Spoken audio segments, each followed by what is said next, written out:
son of a bitch! In today's video, I'm going to be sculpting a medieval knight.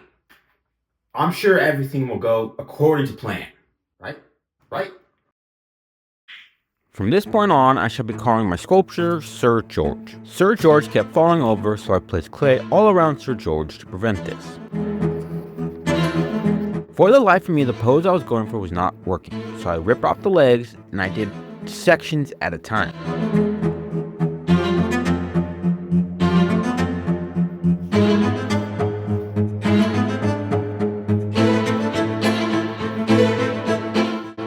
I attached the feet and added clay sausages below the knee and around the ankle to make it look like a boot.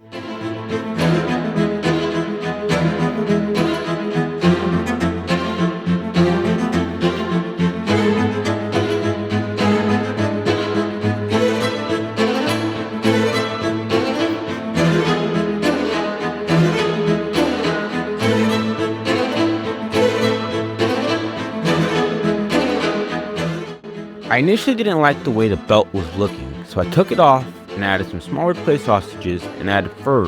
In hindsight, I could have just did this in the beginning.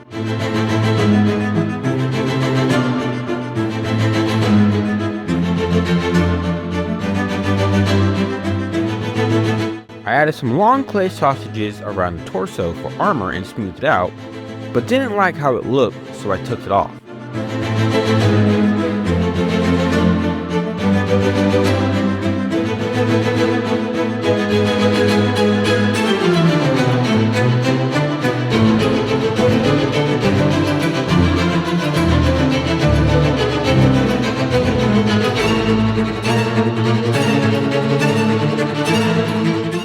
A knight can't be a knight without a sword or a shield, so that's exactly what I gave Sir George.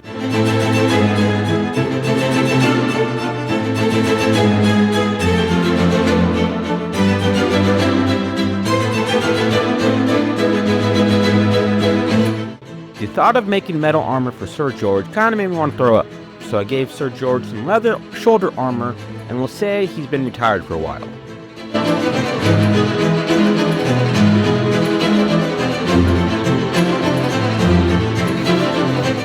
With all the armor done, I can now put my attention towards making the head.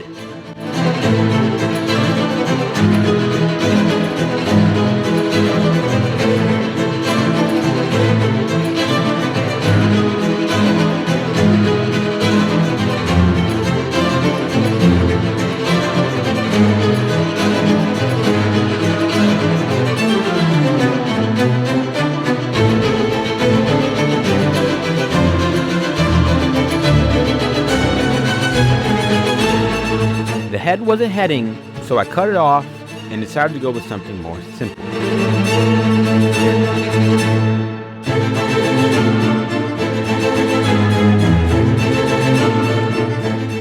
My original plan was to turn Sir George into a piggy bank, so I added a bunch of clay and I cut it in half to hollow it out.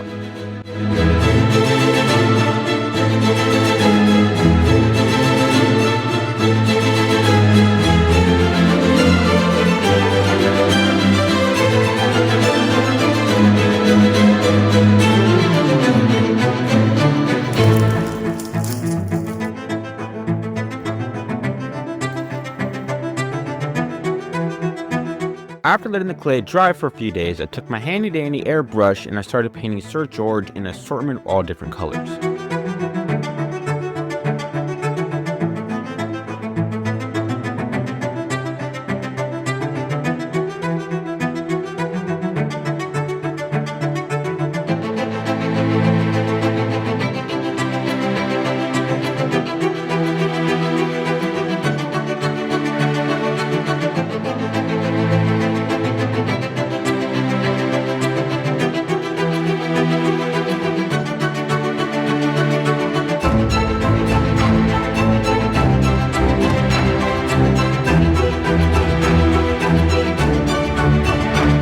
I added some liquid latex so I don't ruin Sir George when I'm painting the background around it.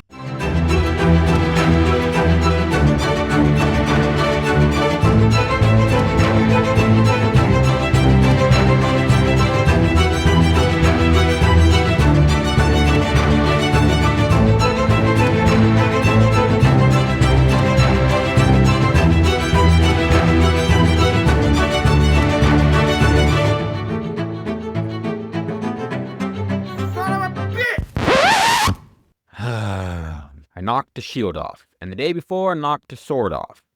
Luckily for me, the shield and sword didn't break, so I will reattach them later. After putting Sir George through a bisque fire, I added a black wash all around him and thoroughly wiped him off with a wet sponge.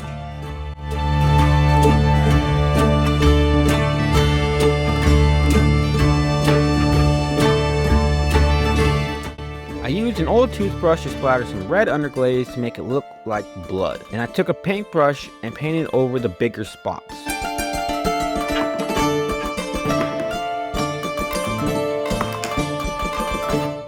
After putting Sir George through one more firing, I used super glue and UV resin to reattach the shield and sword. I was trying to use magnets for the lid of the pigment, but like a dunderhead, I put one of the magnets faced the wrong way and I'm not able to get it off. So I guess it's on to the final shot.